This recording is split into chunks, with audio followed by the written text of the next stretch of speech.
When people talk about Ireland's forgotten towns, they usually mean cheap houses and empty shop fronts. But there's another side. There are towns the country has stopped noticing, where the people have not given up. Where the community has kept the lights on through everything. Today, here are 10 of them. We start in County Leitrim, with the town of Drumshanbo. Now, this place was nearly written off a decade ago. But the locals didn't accept it. They built a famous gin distillery, opened a community arts centre, and brought the music festival back from the dead. Today, Drumshanbo punches well above its weight, with a population that knows its neighbours and a main street worth walking. The pubs are alive, the cafes are busy, and the community spirit is something you can feel as soon as you step out of the car.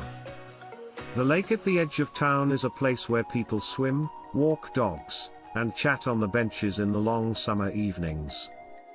Number 2 is Boyle in County Roscommon.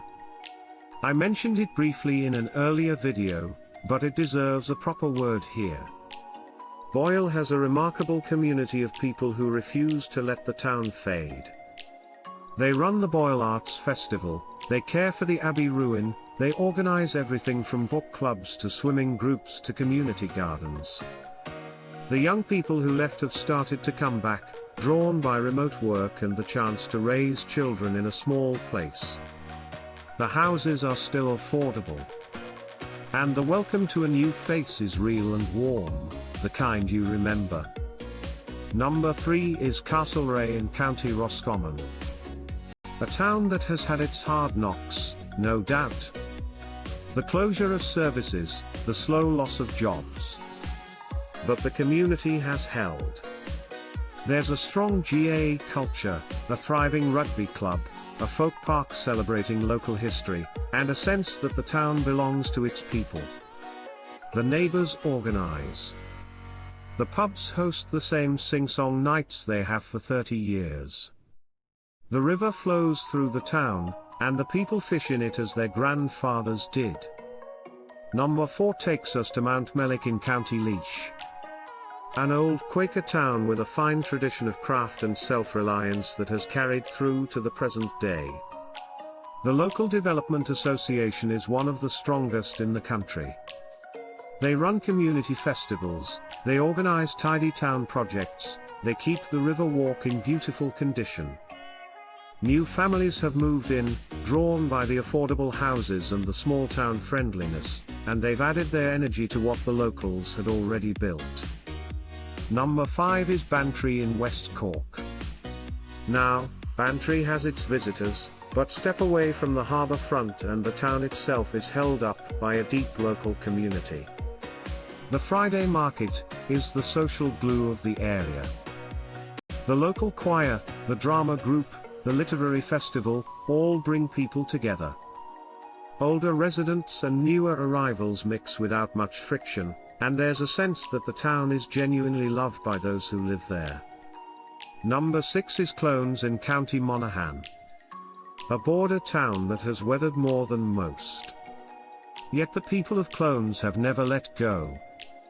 They have a great music festival, a strong heritage centre, a working community development scheme, and a market square that still hums on a Saturday morning. The houses are affordable, the welcome is open, and the sense of place is rooted in generations of families who have stayed put through every change. Number 7 is Skibbereen in West Cork. A town that has reinvented itself remarkably over the last 20 years. From a quiet market town hit by emigration, it has become a hub of food, arts, and community. The Saturday market is famous. The local heritage centre is excellent. There's a strong farming community, a strong fishing community, and a strong creative community, all sharing the same streets and the same pubs without much friction. Number 8 is Listowel in County Kerry. The literary capital of Ireland, some say, thanks to its Writers' Week and its tradition of storytellers and playwrights. Listowel has held on to its character against the tide of homogenization that has hit so many Irish towns. The community organizes around its festivals, its sport, its writing. New residents are folded in gently and given a chance to find their feet. The horse fair still happens.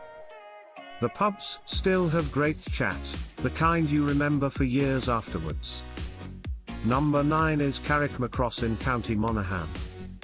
A handsome town with a long tradition of lace making, of fairs, of community. The local people have built a strong arts centre, run successful festivals, and looked after their elderly with real care. The schools are good. The clubs are active. And the town has begun to attract new families fleeing the prices of Dublin. And number 10 is Donegal Town. Not the county, the town. Sitting at the head of the bay, with a busy diamond square at its centre. The community in Donegal Town is built around its sport, its music, its tweed, its long memory. The local development is active, the businesses support each other, and the town gathers around its own people when they need help. Now, here's what I want you to take from all this. A forgotten town is not the same as a dying town. There is a vast difference between a place that has been left off the postcards, and a place that has given up. The 10 towns I just mentioned have all been quietly forgotten by the wider country, but they have not been forgotten by themselves. A strong community doesn't show in tourist brochures. It shows in the small things. In whether the GAA club has new young players coming up. In whether the local school is still busy. In whether the church or the meeting hall or the community centre is used most evenings of the week. In whether the neighbours know your name within a week of you moving in. A strong community shows in the volunteers. In the tidy towns groups who weed the verges. In the festival committees who give up their weekends. In the people who organise the Christmas swim, the summer fun day, the Easter egg hunt. These are not government services. These are people deciding that their town is worth the effort. They turn up year after year, without pay, without praise, simply because they care. A strong community shows in how it treats its old people. Whether there are meals on wheels. Whether there are men's sheds and active retirement groups. Whether the postman still notices when an old lady's curtains haven't opened by 10 in the morning. The towns I've named all have these things, in one form or another, because the people they made sure they were built and kept going. A strong community shows in how it welcomes newcomers. Some Irish towns are slow to accept outsiders. The ones I've named are not. They have learned that survival depends on new blood, new energy, new families coming in to fill the gaps left by those who moved away. They open the door, even if it takes a year or two before the door is fully open and you stop being the new family and start being just yourselves. If you're thinking about moving to a smaller Irish town, look for these signs. Don't just look at the house prices or the broadband speed. Walk around on a Sunday morning. See if there are people in the church car park chatting after Mass. See if there are notices in the shop window about events, classes, meetings, lost cats. See if the pub has a function room with something on it most weeks of the year. These small things tell you everything you need to know about a place. A house is just walls and a roof. A community is what makes those walls feel like home. The towns I've spoken of today have that intangible thing that no estate agent can sell you. They have themselves. They have their stories, their festivals, their long Sunday afternoons in the function room.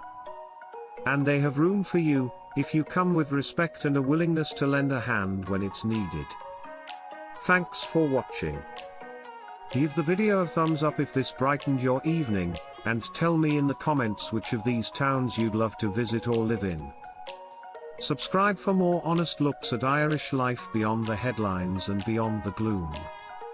Take care of yourselves out there, and don't forget to wave at the neighbor on the way home, and to stop for a quick word if they wave back.